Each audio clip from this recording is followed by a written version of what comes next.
థియేటీ solutions. ఈ వీడియోలో మనం NFS గురించి చూడబోతున్నాం. NFSలో డిమాండ్స్ ఏముంటాయి, అలాగే NFS అడ్వాంటేజెస్ ఏంటనేది ఈ వీడియోలో చూడబోతున్నాం. ఇప్పుడు మనం ఏదైనా ఎగ్జాంపుల్ కోసం SSH తీసుకున్నట్లయితే SSHD అనేటటువంటి ఒకే ఒక సింగిల్ డిమాండ్ని యూజ్ చేసుకొని మనం ఫైల్స్ని షేర్ చేసుకోవచ్చు. అలాగే ఒక వెబ్ సర్వర్ తీసుకుంటే HTTP ఆర్ HTTPD అనేటటువంటి డిమాండ్స్ వెబ్ సర్వర్కి బ్యాక్గ్రౌండ్లో వర్క్ అవుతూ ఉంటాయి. కానీ NFSలో అలా కాకుండా ఇక్కడ 6 డిమాండ్స్ ఉంటాయి. కొన్ని సర్వర్ సైడ్, కొన్ని క్లయింట్ సైడ్ ఉంటాయి. సర్వర్ క్లయింట్ సైడ్ ఉంటాయి. అవేంటో ఇప్పుడు చూద్దాము. ఇక్కడ 6 డిమాండ్స్ ఏంటంటే, డిమాండ్స్ అంటే ఏమి లేదు, సర్వీసెస్. ఇవన్నీ బ్యాక్గ్రౌండ్లో వర్క్ అవుతూ ఉంటాయి. మనం వర్క్ చేసేటప్పుడు వీటి వల్లనే మనకు ఫైల్స్ ఒక సిస్టమ్ నుంచి ఇంకో సిస్టమ్కి సెండ్ చేయడం జరుగుతూ ఉంటుంది.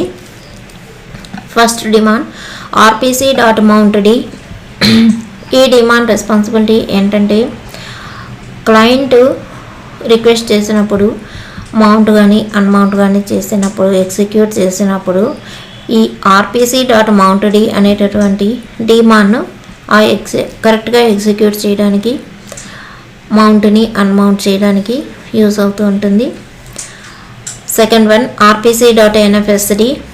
ఈ డిమాండ్ రెస్పాన్సిబిలిటీ ఏంటంటే, ఫైల్ యాక్సెస్ కోసం ఈ డిమాండ్ను రెస్పాండ్ అవుతూ ఉంటుంది క్లయింట్ సైడు. క్లయింట్ రిక్వెస్ట్ ఇచ్చినప్పుడు RPC.RQuota-D.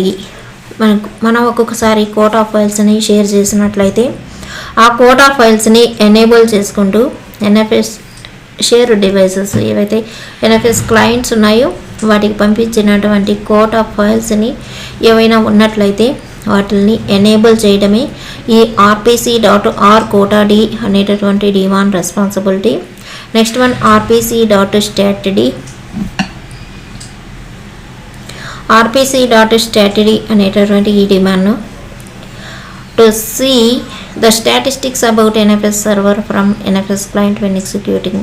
NFS client side executing చేసినప్పుడు NFS server స్టాటిస్టిక్స్ని చూడడం కోసం ఈ RPC.StatD అనేటటువంటి డిమాండ్ వర్క్ యూజ్ అవుతుంది.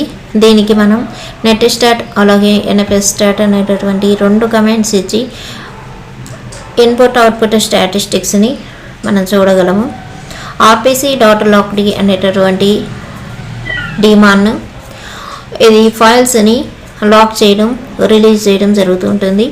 ఎప్పుడంటే క్లయింట్ ఎప్పుడైనా డిస్కనెక్ట్ అయినప్పుడు, క్లయింట్ అంటే NFS క్లయింట్ ఎప్పుడైనా డిస్కనెక్ట్ అయినప్పుడు లాక్ చేయడం, అలాగే కనెక్ట్ అయినప్పుడు ఆ లాక్ని రిలీజ్ చేయడం ఈ RPC.lockD యొక్క responsibility. Next one RPC.IDMapD. IDMapD అంటే mapping user ID and group ఐడిని మ్యాప్ చేసుకోవడం ఈ డిమాండ్ యొక్క రెస్పాన్సిబిలిటీ. ఇవి మనకు ఉండేటటువంటి మెయిన్గా ఉండేటటువంటి 6 డిమాండ్స్. NFSలో అయితే ఇంకా 2 డిమాండ్స్ ఉంటాయి, కానీ ఈ 6 డిమాండ్స్ మాత్రమే ఇంపార్టెంట్. వీటిల్లో మాత్రం ఈ డిమాండ్స్ నేమ్స్ అయితే మనం తెలుసుకోవాలి, డిమాండ్స్ ఎందుకు యూజ్ అవుతాయి అనేది కూడా తెలుసుకోవాలి. NFS అనేది లైనక్స్ రెజ్యూమ్లో కంపల్సరీగా ఉండాల్సినటువంటి పాయింట్. ఇప్పుడు NFS అడ్వాంటేజెస్ ఏంటో చూద్దాము. NFS allows multiple computers can use same files because all the users on the network or domain can access the same data.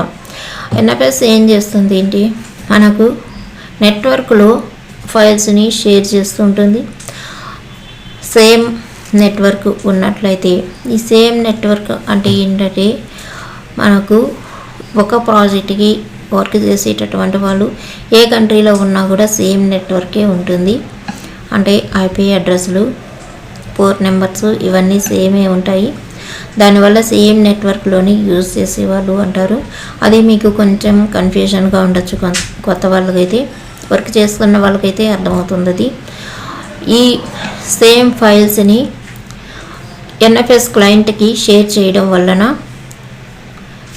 ఈ యాక్సెస్ అనేది సేమ్ డేటాని నెంబర్ ఆఫ్ యూజర్స్ యూజ్ చేసుకోగలరు.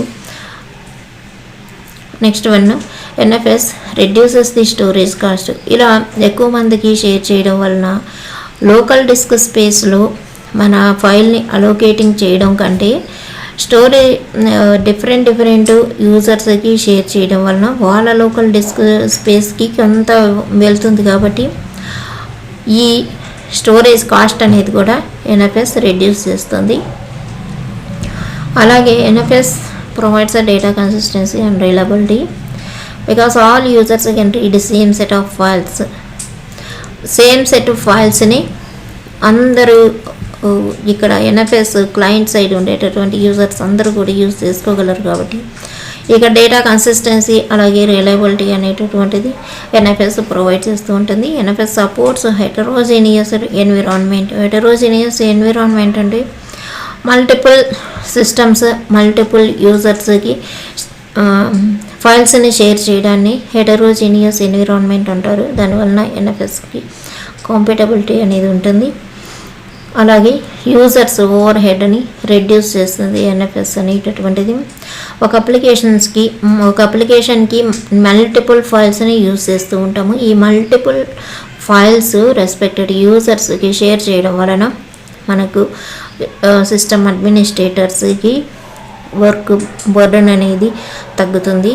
దానివలన system administrator head కూడా reduce చేయగలుగుతాము NFS ద్వారా. ఇప్పుడు అందువల్లనే మనకు ఎన్ఎఫ్ఎస్ అనేది లైనక్స్లో ఎంత ఇంపార్టెంట్ రోల్ని ప్లే చేస్తూ ఉంది. తప్పకుండా ఉండాల్సినటువంటి పాయింట్ ఇది. ఇవి మీరు రెజ్యూమ్ పాయింట్స్గా తీసుకోవచ్చు. అలాగే ఎన్ఎఫ్ఎస్ ఎందుకు యూజ్ చేస్తాము, దీనివల్ల అడ్వాంటేజెస్ ఏంటనేది కూడా మీరు ఈ వీడియోలో క్లియర్గా తెలుసుకున్నారనుకుంటున్నాను. Thanks for watching.